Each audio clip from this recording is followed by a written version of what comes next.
السلام علیکم ورحمۃ اللہ وبرکاتہ۔ روزانہ فضائل اعمال کی 10 منٹ تعلیم سننے کے لیے ہماری اس چینل کو سبسکرائب کریں اور گھنٹی کا بٹن دبانا بالکل بھی نہ بھولیے۔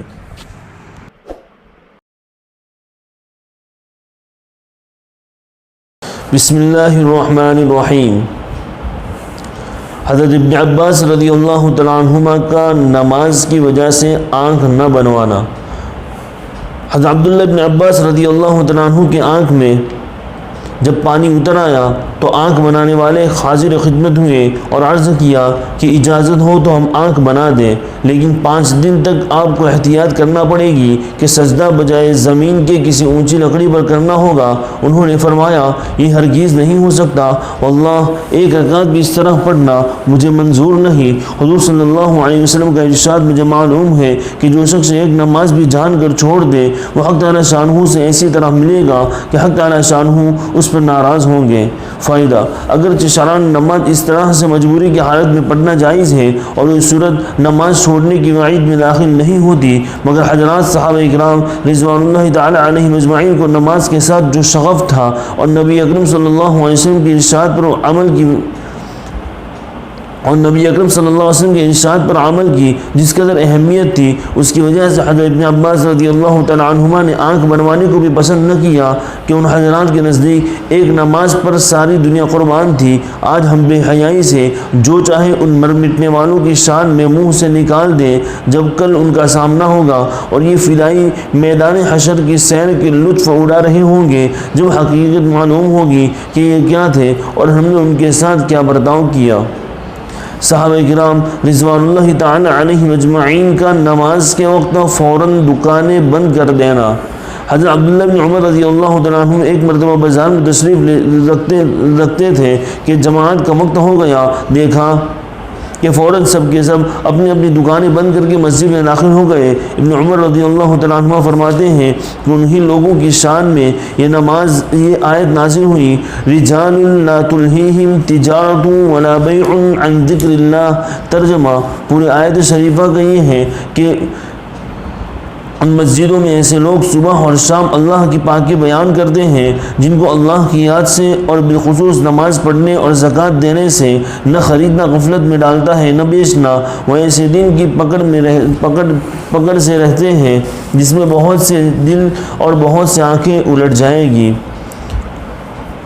حضرت ابن عباس رضی اللہ تعالیٰ عنہ فرماتے ہیں کہ وہ لوگ تجارت وغیرہ اپنے اپنے کاروبار میں مشغول ہوتے تھے، لیکن جب اذان کی آواز سنتے تو سب کچھ چھوڑ کر فوراً مسجد میں چلے جاتے۔ ایک جگہ کہتے ہیں کہ خدا کی قسم یہ لوگ تاجر تھے، مگر ان کی تجارت ان کو اللہ کے ذکر سے نہیں روکتی تھی۔ حضرت عبداللہ بن مسعود رضی اللہ تعالیٰ عنہ ایک مرتبہ بازار میں تشریف رکھتے تھے کہ اذان ہو گئی۔ انہوں نے دیکھا کہ لوگ اپنے اپنے سامان کو چھوڑ کر نماز کی طرف چل دیے۔ ابن مسعود رضی اللہ تعالیٰ عنہ نے فرمایا یہی لوگ ہیں جن کو حق تعالی شانہ نے لا تلہیہم تجارت ولا بیع عن ذکر اللہ سے یاد فرمایا۔ ایک حدیث میں حضور صلی اللہ علیہ وسلم کا ارشاد ہے کہ قیامت کے دن جب حق تعالی شانہ تمام دنیا کو ایک جگہ جمع فرمائیں گے تو ارشاد ہوگا، کہاں ہیں وہ لوگ جو خوشی اور رنج دونوں حالتوں میں اللہ کی حمد کرنے والے تھے؟ تو ایک مختصر جماعت اٹھے گی اور بغیر حساب کتاب کی جنت میں داخل ہو جائے گی۔ پھر ارشاد ہوگا، کہاں ہیں وہ لوگ جو راتوں میں اپنی خوابگاہ سے دور رہتے اور اپنے رب کو خوف اور رغبت کے ساتھ یاد کرتے تھے؟ تو ایک دوسری مختصر جماعت اٹھے گی اور وہ بھی جنت میں بغیر حساب کے داخل ہو جائے گی۔ پھر ارشاد ہوگا، کہاں ہیں وہ لوگ جن کو تجارت یا بیچنا اللہ کے ذکر سے نہیں روکتا تھا؟ تو ایک تیسری جماعت مختصر کھڑی ہوگی اور جنت میں بغیر حساب داخل ہوگی۔ اس کے بعد بقیہ لوگوں کا حساب شروع ہو جائے گا۔ حضرت خبیب رضی اللہ تعالیٰ عنہ کا قتل کے وقت نماز پڑھنا اور زید رضی اللہ تعالیٰ عنہ اور عاصم رضی اللہ تعالیٰ عنہ کا قتل۔ احد کی لڑائی میں جو کافر مارے